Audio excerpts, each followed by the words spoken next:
Bonjour, chers élèves. Le but de cette capsule est de vous en apprendre plus sur les nombres décimaux. Sachez que les nombres décimaux permettent d'écrire des nombres qui ne sont pas entiers. Voyons quelques exemples, dont le plus courant, l'argent.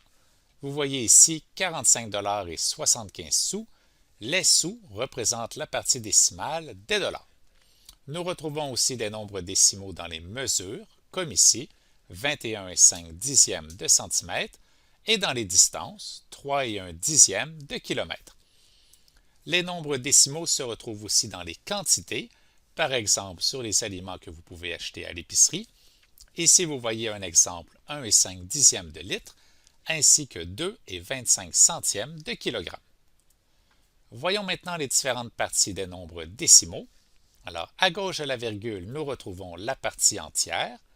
Nous retrouvons la virgule qui est utilisée en français pour écrire un nombre décimal.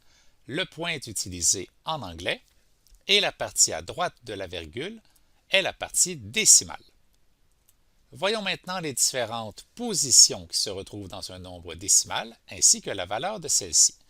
Je vais commencer par la gauche dans la partie entière, donc une centaine vaut 100, donc 3 centaines vaut 300. Une dizaine vaut 10, donc 7 dizaines 70. Une unité vaut 1. Et j'arrive maintenant à la première position après la virgule, qui s'appelle la position des dixièmes. Un dixième s'écrit 0,1.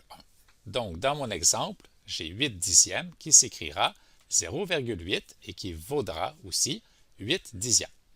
Le deuxième chiffre après la virgule se retrouve à la position des centièmes.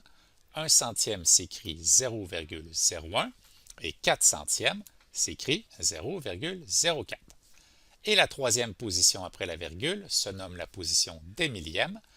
Un millième s'écrit 0,001 et 2 millièmes s'écrit donc 0,002.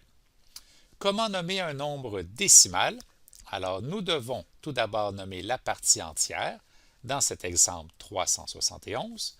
Et pour nommer la partie décimale, vous devez observer à quelle position se trouve le dernier chiffre du nombre. Dans mon exemple, le 2 se retrouve au millième et je vais donc utiliser le nom millième pour nommer l'ensemble de la partie décimale avec le nombre 842 pour ainsi obtenir 842 millièmes. Le nombre complet se nomme donc 371 et 842 millièmes. Sachez que la partie décimale représente aussi une notation fractionnaire. Par exemple, 0,4 qui se nomme 4 dixièmes est égal à 4 parties sur 10, donc à la fraction 4 dixièmes. Ici, j'ai le nombre 37 centièmes qui peut s'écrire en notation fractionnaire 37 sur 100. Et nous pouvons décomposer des nombres décimaux, notamment à partir de la valeur. Pour la partie entière, j'aurai 400 plus 10 plus 9. Et pour la partie décimale, je peux soit utiliser des nombres décimaux ou soit utiliser des notations fractionnaires. Alors, pour commencer, j'utiliserai les nombres décimaux. Donc, je vais additionner 0,7 qui représente 7 dixièmes, plus 3 centièmes, plus 5 millièmes. Ou je peux utiliser les notations fractionnaires. La partie entière ne changera pas et je vais additionner plus 7 sur 10, donc 7 dixièmes, plus 3 sur 100, plus 5 sur 1000. Et voilà, vous en savez maintenant plus sur les nombres décimaux.